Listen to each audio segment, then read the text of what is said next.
Hey, what's up everybody, and how are you doing this afternoon? Alrighty then. My name is Foxhead the Dreamy Fox, and today we are here to rank all 13 contestants from Total Drama Revenge of the Island, which also happens to be half of the All-Stars cast. I tried to make this list from a half bias and half non-bias perspective. The biggest factors for the listings are how well the character is written, how well they played, and how enjoyable it was to watch them on the screen. I also want to make a note and say that I know it's easy to dismiss this cast as inferior, but we had nearly 80 episodes to get to know and love the original characters. That spread out through 3 seasons and 26 episodes per season, and there's a bonus 2 episodes, one for Total Drama Island and one for Total Drama Action. Then we only had 13 episodes to get to know this new cast. So please just try to keep in mind that sometimes it's hard to flesh out 13 characters in just that many episodes. With all of that out of the way, we're just going to jump straight into the list. We're going to start off with the most obvious pick of all time, Stacy. Let's face it here. Stacy is a certified throwaway character. She's written with very little purpose other than to annoy you until her elimination. They made it very easy for you to feel happy when she went, and as her time on the island revolved around her telling her team what are just obvious lies, it just turns out to be flat out annoying. She's also the second Total Drama contestant to have ended up bald during their elimination, the first being Heather, thanks to a radioactive marshmallow for Stacy, and Heather accidentally kicking a hair trimmer. Getting into the heart of it, Stacy was just flat out made to be disliked. She wasn't given many redeemable traits, her character design is lacking, her relationship with other campers is just non-existent, and her constant lies make it very easy to put her in this spot. I'm not going to say too much more on it because it's kind of ironic. There's so little to say about such a motor-mouth character. Now we're going to move on to number 12, which is Anne Maria. Now, Anne Maria was a character that basically just made me ask why. To be fair, I actually love the freaking character design. It's absolutely astonishing. And her accent made it kind of fun to listen to her as well.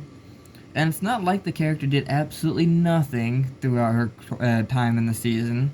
She had a handful of things going on, from a weird love life with Vito and also Zeke, which, what a downgrade, right?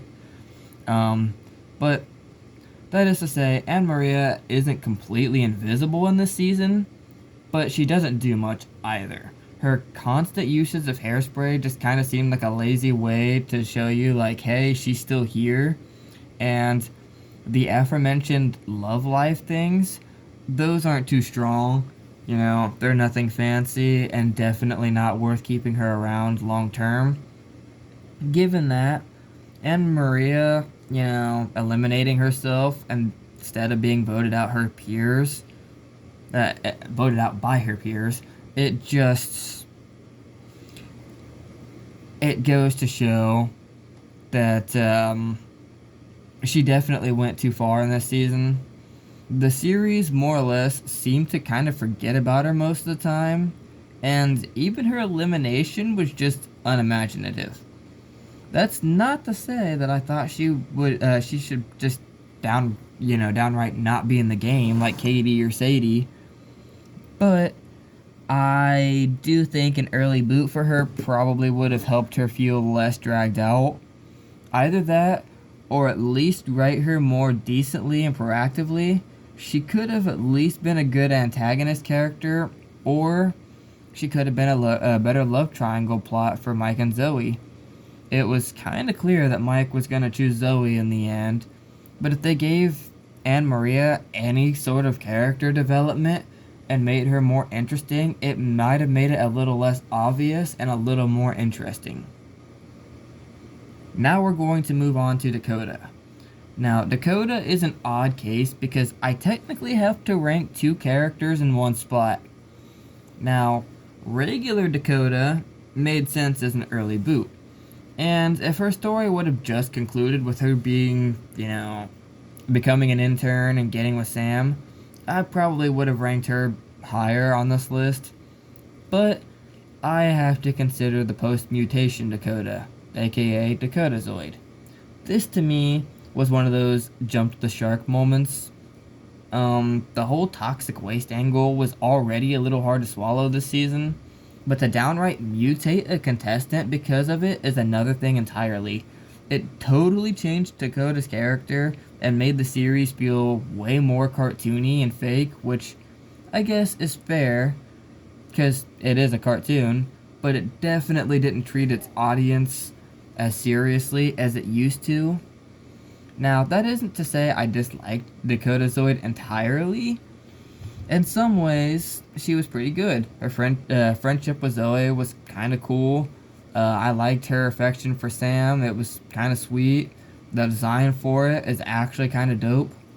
Um, so overall, I think that Dakota Zoid's not bad, but it did open the door for weird and crazy shit like Mal to happen. And yeah, we try not to talk about Mal too much, but unfortunately he's gonna pop back up again in this episode. So yay.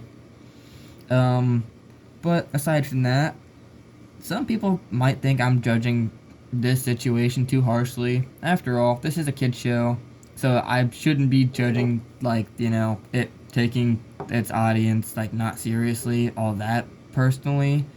But I do think that if it's still trying to sell itself as a reality show, um, you basically just had a spoiled little daddy's girl get transformed into a radioactive monster because of badly handled toxic waste, and Chris didn't get sued?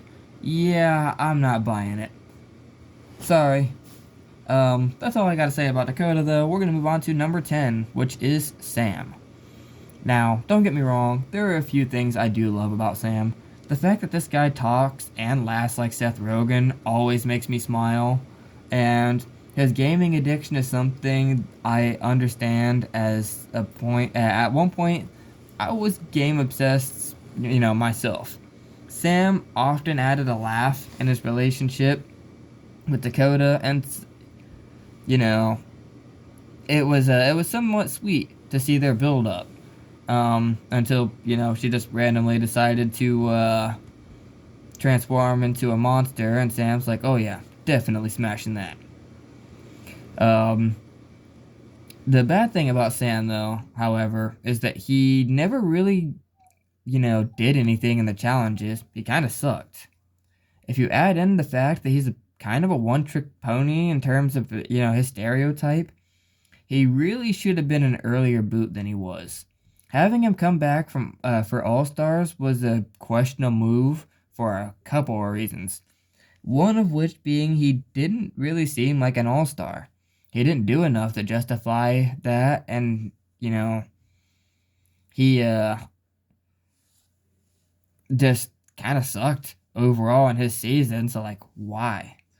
And then another thing being that his story properly concluded at his elimination.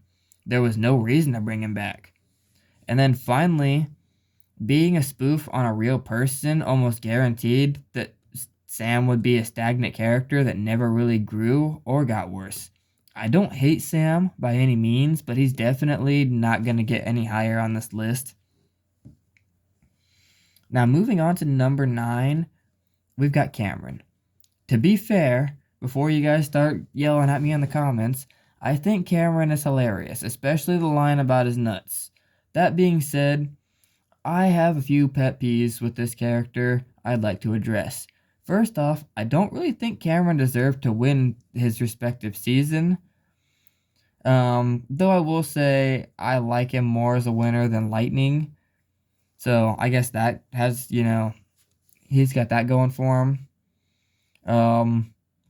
Especially with him being selfless with the money. That was kind of cool. But that aside, he just kind of floated to the end without doing much of anything of consequence. His friendship with Mike and Zoe was a big part of what carried him through the season, but that's not the big issue here. Cameron, much like the others, took a derailment in Total Drama All Stars. That's not necessarily his fault. It's mostly because of other people's derailments like Sierra, Mike and Mal, and just a couple others that hurt him. Uh, I think I like Cameron speaking from a writing standing point, but I do feel like they made him go a little bit further than he really should have in Revenge of the Islands. Not to say I don't think he should have gone far. I just think that the final 4 or 5 would have been really generous for him. So now we're going to move into the number 8 spot, which is Zoe. I want to make it a point. I love Zoe. She was my favorite. She was one of my favorite characters when I started watching this season. Besides Brick, Lightning, and Dawn, I loved her design. I loved the wild Zoe. That was one of my favorite moments of the character. But that all being said, this list isn't all about what I think personally. I have to analyze Zoe on a bigger scale that shows that she's actually kind of boring. Most of season 4's cast actually have a loud and proud personality and stereotype about them, but Zoe doesn't. She's kind of bland. She's just like the girl character. Mike has 5 personalities in the first season, and even Stacy was a talkaholic and compulsive liar. But Zoe, she doesn't stand out in any particular way. She feels a little too underdeveloped compared to the rest of the cast. However, I do like her skill in the challenges and the fact that she really didn't have a personality derailment in All Stars, mostly because she didn't have a personality to derail. But that does set her, at least on a higher spot than some of the other characters on this list. She's not a bad character by any means. She's just not a good one either. She's a cute one for sure, but that's about it. Now, we're going to move into the number 7 spot, which is Joe. Now, Joe had some potential to really stand out, and I really feel like there was a story that could have been told about, this character delving deeper into her home life or like her personal issues. But that being said, we don't get much of that, so why is she here on this list? Well, for starters, she had some pretty decent interactions with Brick and Lightning. Secondly, Joe deciding to go to Cameron during the building challenge was actually smart. Joe knows her strengths and weaknesses, which really sets her up to be a strong player. I'm not a big Joe fan by any means, but I feel like she's Eva done better. She's a strong and temperamental woman who's capable of using her head. She also left early enough in Total Drama All Stars for her character to not really have changed much, so she didn't really get a derailment. Overall, I think if Joe would have been fleshed out more, she could have been a really awesome character and, more importantly, a strong antagonist for the season. They just didn't quite do it right. They didn't do it bad and they didn't do it good. She's kind of a run-of-the-mill antagonist. Moving on to number 6, I personally feel really guilty about this one, let me tell you. Number 6 is Dawn. Now, it hurts. My heart is hurting right now putting Dawn this low on the list, because if I was being 100% biased and just putting like my personal picks up high, then she would have been top 3 guaranteed. But that being said, I do have to analyze everything, much like I did with Zoe. Whereas Dawn had one of my favorite character designs in the season, and had one of arguably the most intriguing personalities of the season, she didn't really seem like a reality show competitor. She kind of spends most of her time alone, and her interactions with other competitors aren't really social as much as mysterious. Also, something that always kind of bugged me about Dawn is that she's shown to have some kind of power to be able to see the something that others can't, but they didn't really, touch up on it. And also, if she can see, stuff like that, then how was Scott able to trick her? I feel like she should have seen the ill intent coming, but maybe I'm just misunderstanding how her abilities are supposed to work. Uh, After all, we didn't get enough time to like really go into the rabbit hole of what her abilities even are or do. Or she actually has them and, she's just not really good at reading people. Um, so Dawn was one of the saddest eliminations for me in this season. I really wish we could have gotten more time with her. The only positive thing here is that she wasn't given an All-Stars derailment because sadly she didn't make it to All-Stars, or maybe not sadly. I can't really decide if that's a good thing or a bad thing. Overall, though, the verdict on Dawn is that she's a great character, albeit a strange choice for a reality show. Now, we're moving into our number 5 pick, which is another one that pains me to put like this low, but we are getting into the nitty-gritties of this list, and I had to make a choice here. Brick is number 5. Brick is one of those characters that's always a delight to have on the screen for me. He has got a big heart, he's got a dim wit, and he's an excellent, combo and it served him really well. He also felt like he made it appropriately far. He didn't make it too far in the game, and he didn't leave too early. His elimination, whereas I wasn't happy about it, was kind of epic when you think about it. He went out like a soldier, like a hero, saving the lives of friends and foes alike. Brick also had a pretty engaging interaction with, actually a couple of other characters, but most importantly, Joe. And it was really sad to see him absent in All Stars, considering like what he did for everybody. From what I hear, we were supposed to get Brick instead of Sam, but for some reason the creators thought that Sam was just the better choice, which I don't personally understand. But hey, I personally think that Brick could have easily taken Duncan's spot in this season, being a tough guy who struggles with having a big heart, but that's neither here nor there. The bottom line is Brick is an overall an enjoyable character. He's pretty well balanced, and he deserves another shot at the million if they decide that they're going to have characters return. Now we're going to move on to the character that's probably going to have the most I gotta say about them.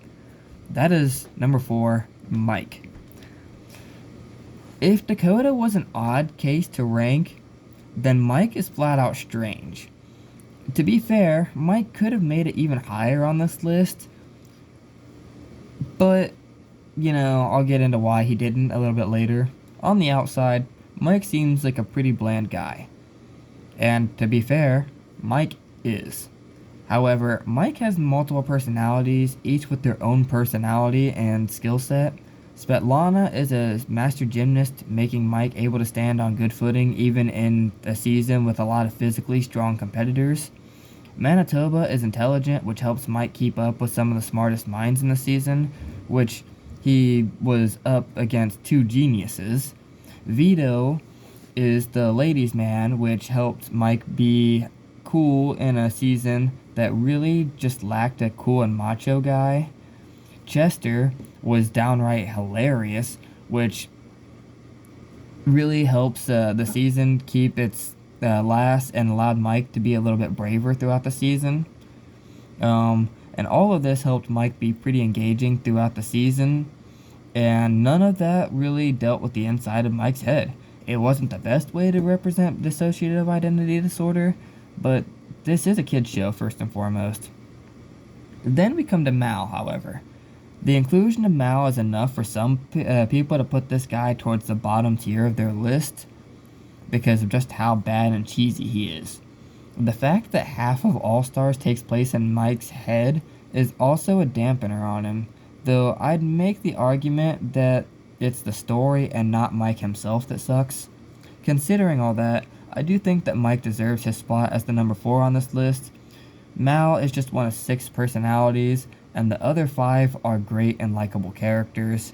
All Stars is the only reason that Mike didn't make top 3. Now, moving into number 3, might be a surprising pick for some of you, and that's B. For being a silent character, this guy did a surprisingly good job at catching attention. B always had a creative and fun way to deal with problems, and I loved seeing everything he came up with. The non-talking thing also gave a sense of suspense and mysteriousness to the character. Every time he almost spoke, like we were at the edge of our seats, like really expecting this guy to say something, and we always wondered if we'd actually ever hear his voice. Sadly, there was never a payoff, as B was eliminated fairly early due to Scott's sabotage, and he was catapulted away before he could actually speak. Judging him by his scream, though, we can assume B, aka Beverly, had a deep voice, and I'd like to believe a very calming tone to it. It's honestly a little disappointing that we didn't get to see more of B's brilliant mind, and his elimination is one that still rubs me wrong to this day. However, there's not much else to say about B, joke intended. Wait, what? There's no joke in there. Oh, yeah, because he doesn't talk. Ha. Besides that he was a great competitor and wasted potential. It would have been cool to see B face off against Lightning in the finale, especially since B could have done the same thing that Cameron did, but, possibly even better. But that's neither here nor there. Now we're going to move into the number 2 spot, which is Lightning. Now, I know Lightning might get a little annoying, and yes, I did that on purpose, but I think that that's the point.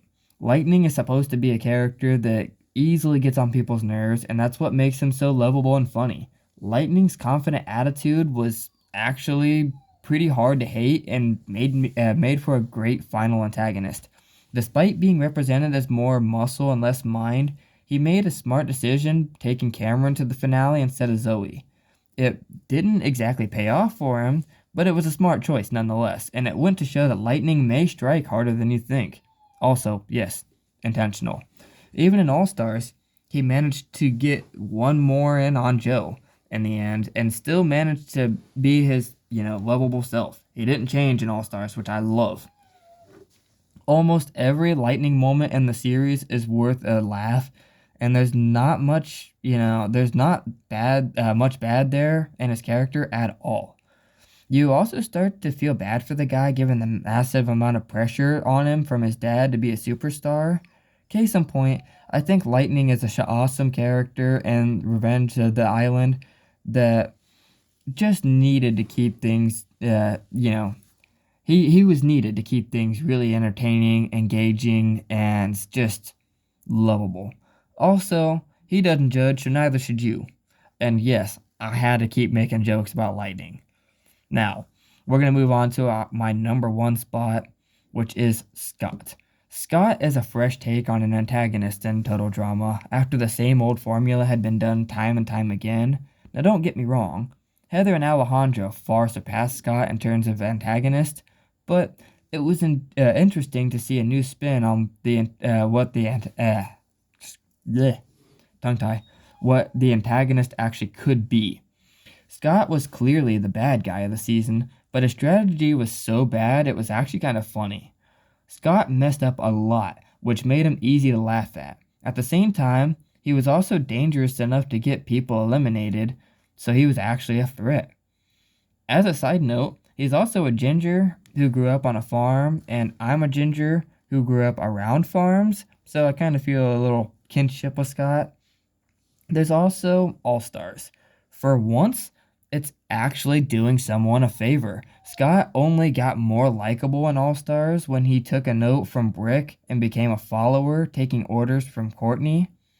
The love dynamic between them was also one of the less unlikable things about All-Stars. So overall, Scott is a great character who really stands out and got better with his multiple appearances.